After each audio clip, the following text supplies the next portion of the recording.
Heyo everybody, Haku here with my read-through for the second part of Mahou Shoujo Ikusei Keikaku, or Magical Girl Raising Project, JOKERS Chapter 3, A Miraculous Meeting.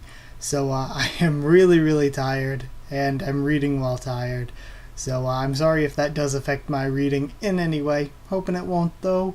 Hoping once we get into it, like usual, once I get into it, it kind of wakes me up a bit whenever I do a read-through. If I'm tired going into it. But either way, let's get to reading, see what we got. This time we're going to be doing the second quarter of it, so we're doing pages 21 to 41, and then for the next two videos we'll be doing 41 to 61 and then 61 to 81. Yeah, I didn't want to take another week off of this, even though Christmas was this week, so this is only like 2 days late. And the next one should be up on Tuesday, the following Tuesday after this, as normal again. So either way, at the first part of this, we got introduced to this clown character that ran into Snow White, who is now with Marika and what's the other one, Styler Mimi, and also Umbrain and Lady Proud actually found and went into the Pure Elements base. And Prism Cherry still hasn't told the Pure Elements what's up, which honestly I feel like is a mistake. It's one of those things in writing where you see it so often where you're like, if the characters would just, talk to each other, all these problems could be solved basically instantly if they just talked for a second. Yeah, we're starting off with Fall on page 21. Okay, so we have Fall. Tracking the clown wasn't too difficult. She wasn't being disturbed by Mark Fukuroi or Styler Mimi. The clown wasn't attacking them. They all kept pace without leaving each other behind, as if the clown was conscious of what's behind her. What do we do, Pon? We follow, for now. Marika Fukuroi and Styler Mimi were also talking about something while running. Styler Mimi's expression was insecure, while Marika's was that of a smile. Still, Styler Mimi closed up to talk to Snow. Her uneasiness when she was talking with Marika disappeared. She had the expression of an apology instead. Snow White, I can call you that, right? Snow White nodded as she ran. Did you perhaps also come here because you got some weird text? She said also, which means that she's admitting she's gotten one as well.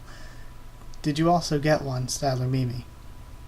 Well, you could say I'm a +1 or an attendant. Actually, it wouldn't be an overstatement to say I'm a victim of a kidnapping. The one who got the text was that idiot over there. She pointed at Marika Fukuroi, still smiling as she ran. She told me that she'd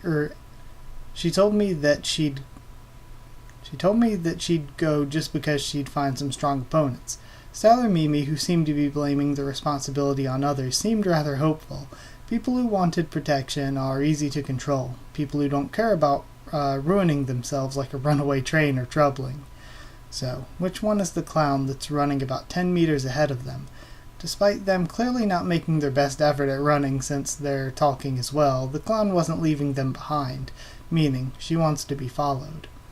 Also, I forgot to mention at the beginning, I really love all the characters for this arc so far. It has a really good cast. But either way. Let's see. Hold on, I scrolled. Where was my place at? Snow White, do you think she's luring us, Pon? It looks like it. She doesn't want us to not follow her. So, isn't that bad, Pon? It won't be funny if we just fall for her trap, Pon. Well, she's not worried about us not setting off the clown's sharp-pointed shoes landed on a neon sign. Crash! It broke and fell toward Snow White, which she casually brushed off with her right hand. The clown turned around and then bowed her head. Trap. At least it doesn't look like it. The alarm rang. There were multiple magical girls that were detected, or rather that the clown magical girl was pointing towards. Snow White, multiple magical girls at our destination, Pon. Okay, so they're all going to be meeting each other here. Styler Mimi grumbled a hateful ugh, while Marika shouted a yahoo. Snow White didn't stop at all, continuing to chase after the clown. Fall's radar was at max 200 radius. So I guess they mean 200 meter radius?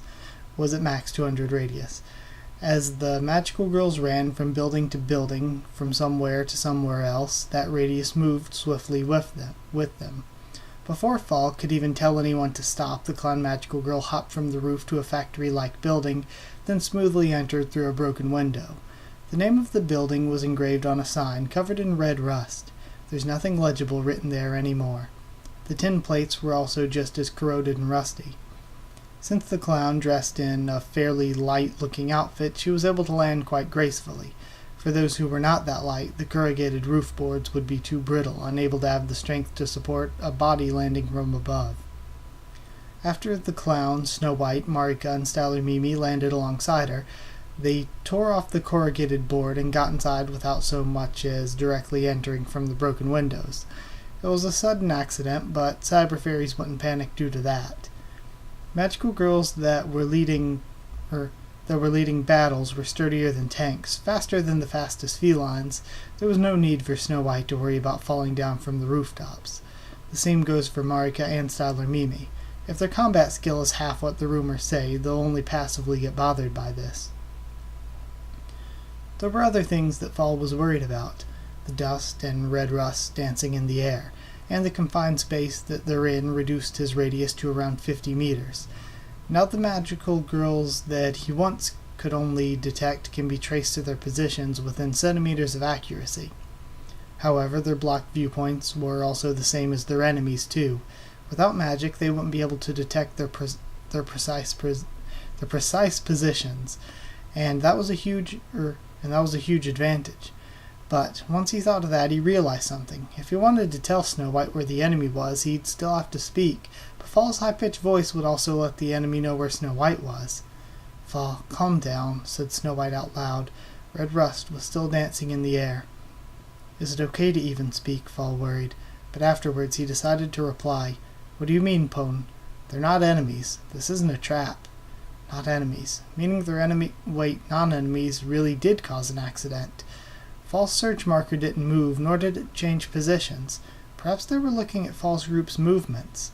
The red mist cleared. Snow White narrowed her eyes and covered her mouth, standing upright with no weapons on hand, unafraid of anything. Marika Fukuroy and Styler Mimi were standing back to back. Meanwhile, Snow White was always wary of her surroundings, no matter what stance she took. Styler Mimi held out her scissors in her right hand, her left hand grabbing onto the nape of Marika's neck as if telling her, "Don't charge in." Marika opened both of her palms and placed in front of her chest. Maybe placed them in front of her chest. Despite the large cloud of red rust, there were no injuries. As he thought, all of them were perfectly safe. Thus, he was relieved. He didn't really have a reason not to be relieved. They can see the magical girls that were in this place too. A magical girl with a batwing cloak, a magical girl with an umbrella pointed in front of her as if she was protecting herself. Fall looked at both their data. The bat was Lady Proud. The umbrella was Umbrain. These two belonged to the Foreign Affairs Division. They should be the ones in charge of things, not the ones who'd go out to do things. However, he had no doubt that their combat ability was excellent. Including Snow White, Styler Mimi, and Marika Fukuroy, everyone here is a professional at violence and combat. They were all gathered here. Why were they gathered here in the first place? Did they have the same objectives as Snow White? As Snow White said, it wasn't a trap. They weren't enemies. Then, what should they do? Fall was confused. Normally he'd read out their names and explain their powers and affiliations too. People who were told that he knew everything about them wouldn't usually fight back, unless they were weirdos like Marika Fukuroy. But if these weren't enemies, he'd just be acting hostile, which would be counterproductive. If someone tried to pull the wool over Snow White when she said that she didn't want to fight, at worst it could lead to a fatal injury. Fall didn't know how. He wanted to consult with Snow White, but that's also difficult. If Fall spoke out, then they'll know that a mascot character is here. If the magical girls gathered here were doing underground business, then the appearance of a mascot character, which usually signified an official, would be very bad. They may just try to seal their mouths, just so Fall wouldn't speak about their illegal activities. Fall was confused. Marika tried to step in front, but Mimi restrained her. The other magical girls didn't make a move, quietly examining each other. They heard a gentle sound from the ceiling. She was looking at everyone, while also not neglecting her surroundings. Fall's magical girl radar sounded. The clown, sitting on a beam, waved her hands and then hopped down. On her right hand, she held as many balloons as she can. Because of the buoyancy, she softly landed on the ground. She grasped the balloons with one hand, but once she landed, she released it as the balloons began to decompress to nothing. The clown walked around with funny exaggerated motions, approaching Snow White and taking her hand. Fall held back a sudden desire to shout "Hey!" for fear of the other magical girls discovering him. Yet Snow White didn't move. The clown, with greatly exaggerated movements, shook her hands up and down and then hugged her shoulders. Then she went to Mimi, and without the slightest look of concern shook Mimi's hands, while Mimi was still holding on to the scissors, and hugged her shoulders. She approached Marika too, but since Marika looked like she'd bite if you even touched her, she hurriedly gave her a little tap on her shoulders. The clown magical girl took out some cards from her sleeves and began juggling it, probably trying to throw it. The magical girls all catching the cards being thrown. Snow White examined the card she was given. There the words, "Stunt Chica at your service," was written. It was too simple a card, with no contact or address. Lady Proud breathed out a large sigh, as if wanting everyone to hear her.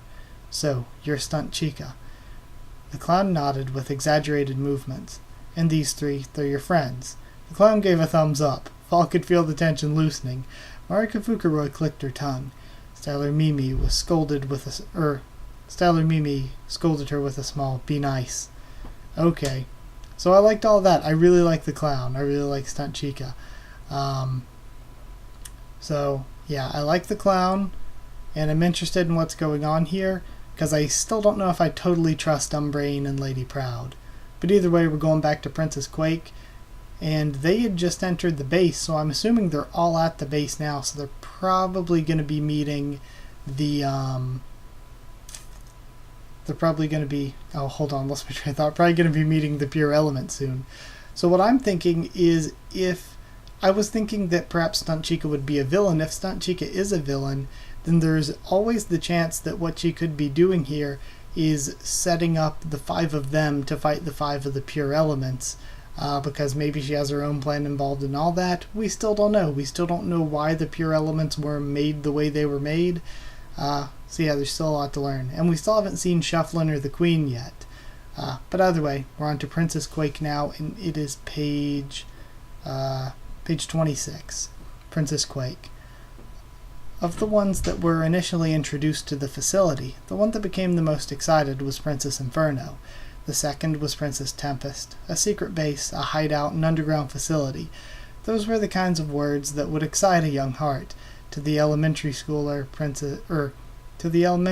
Tempest, and the high schooler but still child at heart Inferno, those words were very attractive. And honestly, it was an interesting place. 5 training rooms were prepared specifically for them, with settings available so that they could train under any kinds of circumstances. You could even observe the training rooms to the utmost detail. Unlike elementary, middle, or high schoolers, the miserable life of a college student actually saves some flexibility and time. Princess Quake, Chico Sato, would often go to the labs for leisure time, or walk around the training rooms or the hallways, or sketch in the briefing room when she wasn't doing anything else. Magical girls, magic. They were neither fantasy nor fiction, they were real, and she was living in a world of fantasy. These things existed, and she was also wrapped around it, becoming a magical girl herself. Though these underground bases didn't really seem magical girl-ish. The old woman who told her of this place, Professor Tanaka, said this was a laboratory used to train magical girls so that they can train to capture disruptors who were trying to destroy the world. And once they did, they'd take these disruptors here to be studied. To that extent, she didn't see... we still don't know what the hell disruptors even are.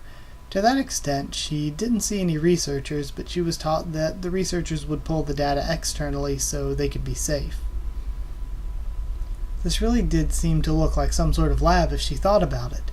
The training rooms were of many variations, and it was white-colored with no dust covering up anywhere.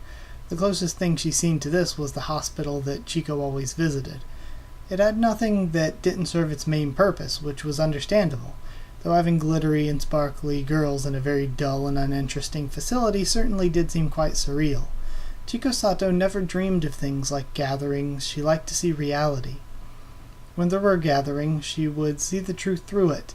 If it was just two people, her best friend A and herself, that meant they were good friends, but 3, 4, 5, 10, 20 people, then most of the time these people wouldn't have personalities that fit with each other. In club gatherings, then the normal thing to do was to talk about their shared interest of whatever club they're in.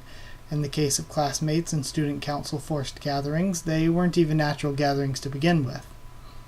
She's also seen plenty of times where A and B badmouth C, but when B isn't in the room, A and C would badmouth B as well. She was amazed that they could do things like that. She'd probably be out of place and that she didn't do any of those things herself. Chiko thought it was ironic how the girl who couldn't form a lot of human relationships was chosen to be part of a team of magical girls, ranging from elementary, middle, high school, and a college student. If she couldn't make this work, she thought she'd just sit around and sketch, but contrary to her beliefs, she was surprisingly good at this. Princess Inferno and Princess Tempest weren't two-faced. They were assertive. If there was something funny, they'd laugh. If there was something sad, they'd cry. If there was something annoying, they'd complain. Princess Deluge was the kind of person who'd coordinate everything based on people's wants and needs, so relationships were well-rounded, and Professor Tanaka always smiled.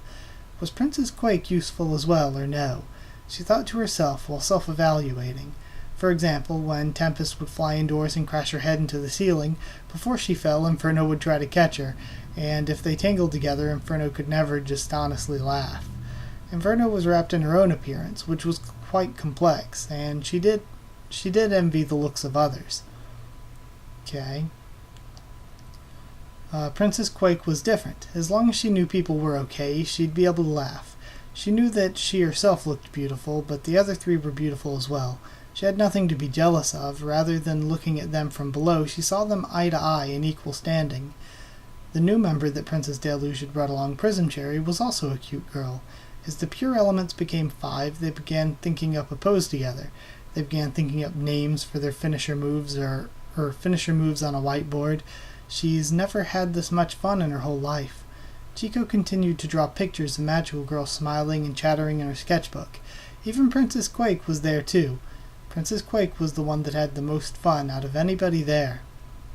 And now, an intruder had appeared in Princess Quake's paradise. It wasn't just 1 or 2 magical girls that entered the laboratory. A girl with a flower on her head, one with a white school uniform, one with an umbrella, one with a cloak, one that looked like a clown. So many variations. They weren't like the pure elements who looked similar. Inferno and Tempest were tilting their heads, wondering why there were this many. Deluge asked, "What should we do?" with a nervous face. Quake looked at Prism Cherry. Just taking that in. Quake looked at Prism Cherry. Cherry had lost all of her expressiveness, just staring into the monitor while shaking. Prism Cherry had told them that she wasn't a magical girl that she was a magical girl who did her activities elsewhere. Even now, she wasn't exactly doing the same activities, looking at monitors instead. We'll need to contact them for now. First, Quake told her opinions. She was the oldest of the group, so she assumed the role of leader. Was the Society of Magical Girls built on seniority? For a world of dreams and magic, it sure seemed pretty realistic. Contact them how? Face to face, asking them what they want. We'll tell them they need permission to enter the facility or else they'd be trespassing. I think that'll give them a message that we're forbidding anyone unrelated to us. Seriously, trespassing? Yes, and our professor told us that they can't do that. I'm sure their mothers have too. This was a paradise. She won't let anyone take it from her. She drew a map of the laboratory in her head. As they crossed the hallway from the entrance, they'll break off into 2 separate halls. On the right-hand side was the training room with plenty of trees. Further along was a rocky training room if they went left. If they went left, they'd arrive in a desert training room. Further along was a water training room. The 1st and 4th training rooms were connected to the briefing room. All in all, it was structured like a circle. They had to keep the routes closed from intruders outside. They have no idea what the intruders plan to do if they only closed off one side and they took the briefing room. I told you we should have set a password at the entrance. It's annoying to change them every now and then. It wastes time. Quick stood up and gave instructions. Prism Cherry, you wait in the briefing room, check the monitors. If something happens, contact us. Inferno and Tempest, you're going to the western entrance. Deluge and I will head to the eastern entrance and contact our guests. We'll find out what they want. Don't get too close to them. We don't know their intentions yet. Lower all the bulkhead doors. She wanted to contact Professor Tanaka, but since they didn't want any information to be leaked, no radio signals can reach from the underground base. If she could contact her, she'd know... If she could contact her, she'd know she was safe. Safety is the priority if anything happens. You retreat, no luxury modes. First time I'm actually acting like a leader, she thought to herself, feeling pretty good about herself. This has me worried about Quake dying. Quake is one of my favorites. This kind of scene has me a little bit worried about her. But honestly, I really don't want any of the characters to die. I really like all of them so far. I guess I know the least about Lady Proud and Umbrain, and so they're kind of the most expendable. But I like all the characters. But either way, moving along to Fall on page 30. Let me check how long has the recording been, make sure everything still looks good. Looks fine. Fall. As the magical girl hunter, Snow White was a very fearsome magical girl, capturing magical girls in the west, only to rush to beat down magical girls in the east. The magical girl does not forgive rogue magical girls. She doesn't hate magical girls in general, but she doesn't love magical girls in general as well. Thinking about it made Fall himself not understand. She wasn't devoted to magical girls like Keek, nor was she lustful for battle like Clamperry. She doesn't speak with the tone of an adult. Fall, who was supposed to be her partner, didn't even understand what she was thinking. Snow White usually works alone, but sometimes she'd work with other magical girls, and she won't be uncomfortable with it. She won't say no to Lady Proud. I guess they mean she won't say no. She won't say no to Lady Proud being a director, and she stares when Stunt Chica does her robotic movements. She's always a lone wolf, but she's always a lone wolf. She wasn't a very simple person either, despite being a loner, so Snow White easily blends into a group. Seeing that made Fall soften and relax. From the secret passage, they entered a hallway. That was probably around 20 meters underground. There was no reason for a factory to dig this deep. Furthermore, there's no lighting this far in. Since there's no switch around, it can only mean the lights weren't automatic. Just passing through it was dark, so dark that the ordinary person wouldn't be able to see, meaning this was never meant to be used by ordinary people in the first place. This was a passageway meant only to be used by magical girls and mascot characters. They reached the bottom. Before their eyes they saw a large door. It began to sound like a huge mill that was grinding as it slid. Seems this was a self-weighing door. Snow White saw her palm. Her white gloves weren't dirty. None of the rust that was built up by the ladder had come down here. This wasn't old, rather it was well maintained. The automatic door was also smoothly opening and closing. Seems like it's used on a daily basis. The stretched aisle ahead of the door soon divided into two branches. They were about 3 meters, both in length and width, similar to linoleum. Snow White had stepped on the floor many times, but the floor didn't bend or creak. This really was meant to be used by magical girls. We should split up. We'll go into the groups we discussed. A team head right, B team head left. Keep in touch. Are you sure it's okay to spread our strength thin? If you return the minute you see danger, you should be fine. Lady Proud coughed out and continued. Stellar Mimi, Marika Fukuroy, and Stunt Chica will head left. Lady Proud, Umbrain, and Snow White will head to the right. Marika muttered out, I don't care, hurry up. Mimi dragged her along. Stunt Chica was rolling on a ball, balancing herself while juggling knives. Umbrain saw her while standing next to Proud, clapping excitedly. Snow White listened to their directions at a distance. She spoke to Fall as quietly as possible. I can't contact the outside, Pon. No internet here either, Pon. Ever since we went underground? No, ever since we went inside and the door closed, Pon. No matter how many times he tried, he can't communicate underground. I can't either. You can't what? Ever since we went underground, I couldn't hear the voices of people outside. Even Snow White's powers were shut out. What do we do, Pon? Should we go back for now, Pon? As if to respond to Fall's question, Snow White looked at the entrance. "What do you plan to do if we get out?" "What do you mean?" "Contact people, find magical girls they can trust.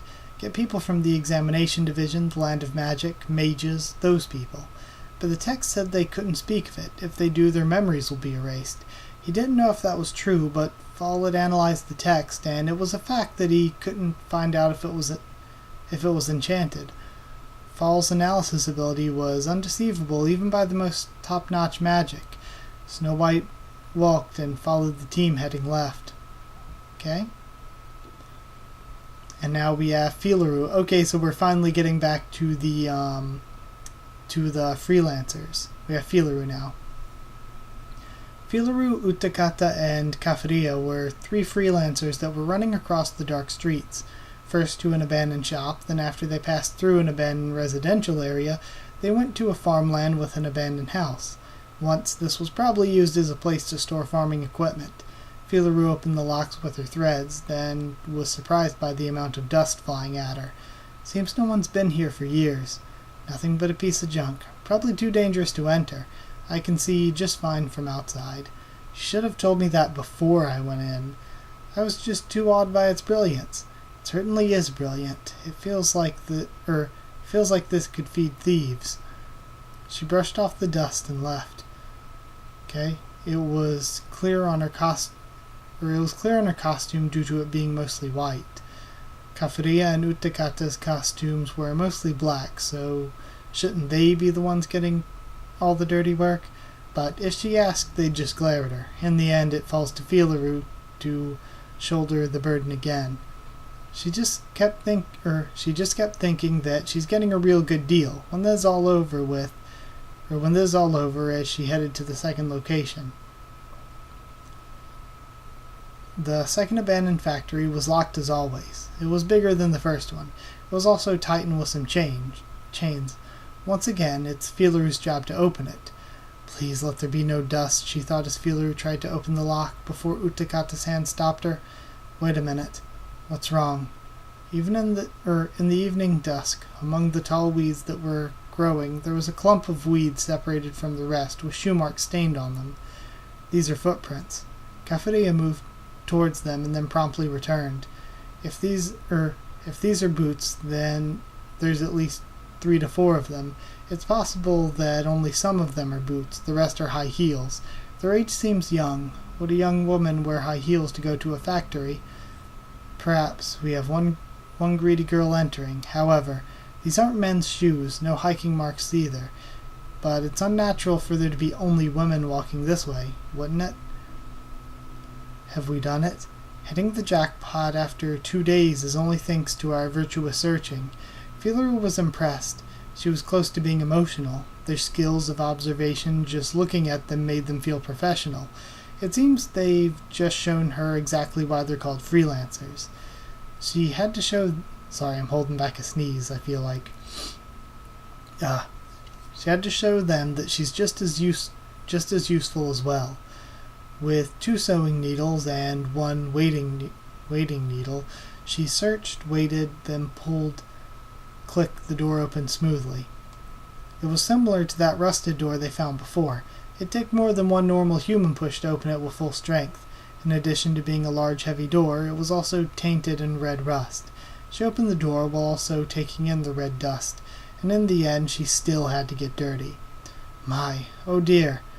There, they saw people that arrived before them, 2 magical girls. Oh, okay, one of them was a Queen of Hearts from Alice in Wonderland, and the other was a card soldier of Alice in Wonderland. The Queen of Hearts was sitting in some kind of throne. The card soldier was crying with tears on her face. Now where and who is she? I didn't think someone else would come before us. Utakata and Kafuria began talking to the Alice in Wonderland people. Filuru followed along behind them, entering the factory while checking her surroundings. The inside was terribly rough. Okay. It wasn't the kind of roughness of something that hasn't been maintained because the owner owed a debt to the landlord. The walls had slashes on them, the floors had glass that crashed down, a crane was hanging limply. This was far too flashy for a human to cause. A magical girl probably fought here. Just like the two with her, she slightly entered as she set her emotions straight. Utakata and Kafuria also paid attention to her.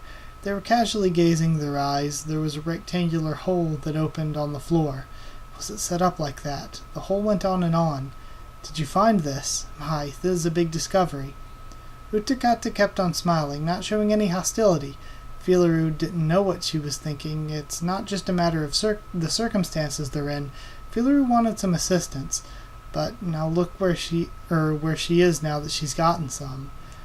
While sitting on her throne, the Queen of Hearts didn't look this way. Are you looking for the man-made magical girls too? Off with her head. Instant reply. Off with her, what, head? She sounded serious, which made her scary. Maybe she was in a bad mood. The card soldier, in a panic, tried to say something, but they couldn't understand a word she was saying. All they could hear were ki cries like a tiny animal. Utakata retired half a step. I think they'd been retreated half a step. She pulled Filuru's sleeves, causing Filuru to look towards her. We're just going to have a talk, said Utakata to the Queen of Hearts as she pulled Filuru and Kafuria's sleeves and went outside. She whispered so that her tone of voice couldn't be heard. That was dangerous now, wasn't it? Filuru also lowered her tone to a whisper. Dangerous how? She's part of the Land of Magic's Homelands Division. Okay, so we haven't seen the Homelands Division before. Part of the Land of Magic's Homelands Division. So I thought, hey, that means she's in charge of information. I've met a mage before that told me about that card soldier once. Then there are those ruins in the Queen's throne. I don't know what they say, but I know that they use the same runes in the information department. Okay, I don't know if we've heard of the information department either yet. And how do you know this? I've worked with one of them before, a Homelands Division in charge of information. Wouldn't that make them a VIP? Well, they're certainly not ordinary. Filuru felt like she's just overshot her target. Utakata knew a VIP, which isn't out of the question. Filuru's met VIPs before, but there were certain limits. Foreign Affairs, Examinations Divisions, those kinds of VIPs were many, but a Homelands Division VIP was too much. Foreign Affairs and Examination Division magical girls were all magical girls working within the human world, just separate divisions. Homelands Division magical girls, especially in the information department, handled way more than just the human world. She's heard stories of the head mages going, "Why did you overlook this?" towards division heads. To Homeland mages, even the division heads were people they're in charge of. The homelands were filled with these VIPs, people from the heavens looking down at people on the ground. Okay, so this is basically a magical girl that's just in charge of things back at the Land of Magic rather than just magical girls in the human world. If the analogy of them is that they worked in City Hall, they'd be the Great Galactic Empire. So what do? Go home? No, we've come so far for that. It's a bit spiteful if we leave, since the effort we've made so far is because of my bubbles, though. Okay. I also don't wish to go home, but it'd be a difficult thing to outsmart them now, wouldn't it? Can't we outsmart her by offering a cooperation? That might work. Utakata gazed at the factory at a glance, then continued. Those two don't look like they'd do well in a conflict. Certainly not. They don't exude an aura of strength. The Queen of Hearts and the card soldier suddenly encountering strange magical girls might catch them off guard. They're not prepared. There was no evidence of it, as there was no fighting experience at all. But if they were out to capture man-made magical girls, then wouldn't fighting experience be necessary? I see. Of course they'd use combatants to capture the enemy. It's not a bad plan, but how should I put this? Since we're dealing with an MVP, if we don't take advantage of them, we may as well cry ourselves to sleep. We'll leave the negotiating to you. You're all right with that, yes? It'll be so relieving. Filuru thought for a moment. She could go it alone, or she could ask a VIP for a helping hand. Which one would be more efficient? If she handled this well, obviously the latter. If they had the cooperation of someone from the homelands, not even human resources would complain. Filuru could aim to get hired with a feeling of righteousness. No, there may be more than that. If the Queen of Hearts saw Filaru's great success, she may even hire Filaru into the Homelands Division. If that happened, Filaru would bow her head repeatedly as she'd finally become a VIP magical girl. It's a dream come true. So, can you negotiate? Yeah, I'll try. Alright. She doesn't seem like someone we can communicate with, though. She's babbling nonsense. There's a trick to it, you see. The three of them went back into the factory. The Queen was sitting on the thrones as usual. The card soldier looked like she was scared to death. Utakata went ahead with a smile. The other two followed with the best smiles they could put on. Greetings, I'm Utakata. These are the two magical girls, Kafuria and Filaru. We're freelancers working for the Land of Magic. Off with her head. I've heard that information networks have found the laboratory of some man-made magical girls. If that's so, we'd like to report it to the Land of Magic and conduct an investigation. Off with her head. Actually, we've wanted to do so since yesterday, but we were blessed with the opportunity to engage two man-made magical girls. It's unfortunate that they've escaped our clutches, but we plan to capture them today, so I thought we could lend each other a hand. Off with her head. Well, I'm not one to brag, but they are very powerful individuals. I know one such as yourself won't lose, but if you'd just accept our help, losing would be impossible. Off with her head. If you allow us to help you, we won't allow any losses to happen. We're quite easy to utilize. I'll make capturing the enemy far simpler. The Queen of Hearts nodded. Off with her head. We appreciate your kind-hearted words. Utakata, Kafuria, Filaru, a fine group for assisting with violence. Utakata lowered her head, then retreated back. Is it over? Wait, did you even talk? Well, it certainly flowed well. While Utakata was talking to the Queen, Kafuria was exchanging pleasantries with the card soldier. The soldier just went ki as she nodded and objected, and tapped her on the shoulder, before using a handkerchief to wipe away her tears as she talked with her. The Queen of Hearts is Grim Heart, and the card soldier is Shufflin. Huh? They told you their names. How? I told you. The flow of conversation. She didn't understand any words. She wondered if Kafuria shared a common culture with her, or if she was just so used to speaking to someone suspicious that she understood instantly what they were saying. She said it's due to the flow of conversation, but maybe there was just some technique she was using, but since she didn't tell them, it probably really was just flow. Freelancers had to protect their skills carefully after all. Then, let's keep the flow going, and let's not throw it away. She said everything's okay, so we're good, right? Grimheart lifted her throne, then pushed the shufflin inside the dirty bag that she had. Volume-wise, it shouldn't fit, but it shifted in naturally, and the bag showed no signs of increasing in weight or size. Then, it must be magical.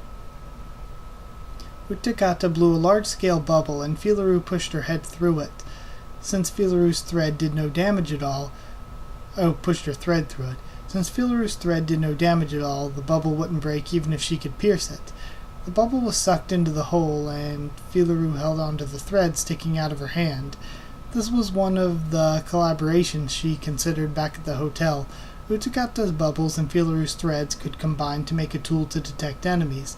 The bubbles would travel on the air, and the vibrations of the air would be transmitted through Filaru's threads. First, the bubble dropped down the hole, then Filaru, Kafuria, and Utakata followed behind in that order. Shufflin and Grim Heart followed from behind. Earlier the orders changed ever since we met Shufflin and Grim Heart. Order? What order? The goodbye order, meaning the first person who we'll have to say goodbye to.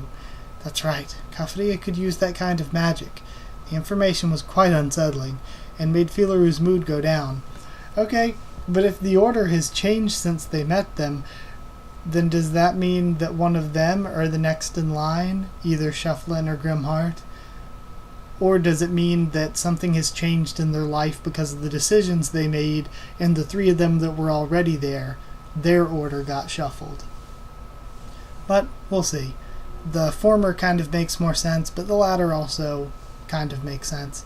But either way, that is it for this section. We made it to page 41. Sorry if this was just kind of chill. Like I said at the beginning, I was tired. But also, you know I love the translations and everything, but sometimes, I think mostly because it's like not an official translation or whatever, with like a ton of editors and professional staff getting paid to look it over and everything like that, sometimes it does take a little bit of brain work to follow everything that's going along. But yeah, that's it. I hope you enjoyed the video. If you did like the video, comment down there too. Tell me what you thought of this this chapter so far, what you thought of my thoughts in it and my reaction and all that. I love all of the characters this arc. I really, really do. Maybe I should do a prediction at some point, maybe at the beginning of next video, my prediction of the Death Order. Pull my own cafeteria here. Like I usually do now that we've been introduced to all of them. I'll give my percentages that I think each could live or die. I might do that at the beginning of next video. So, yeah, be prepared for that possibly at the beginning of next video. Because I'd have to think about it a bit first. Subscribe for more. Magical Girl Raising Project, much more on the channel. Follow on Twitter if you want. I'll try to keep you updated there and stuff for the channel or talk to you there. And if you want a link to our Discord server to talk to me or more of us about this series or anything else there, just ask and I can give you a link. It's free and open for anyone. That's it. Thank you once again for watching, and I'll see you all next time.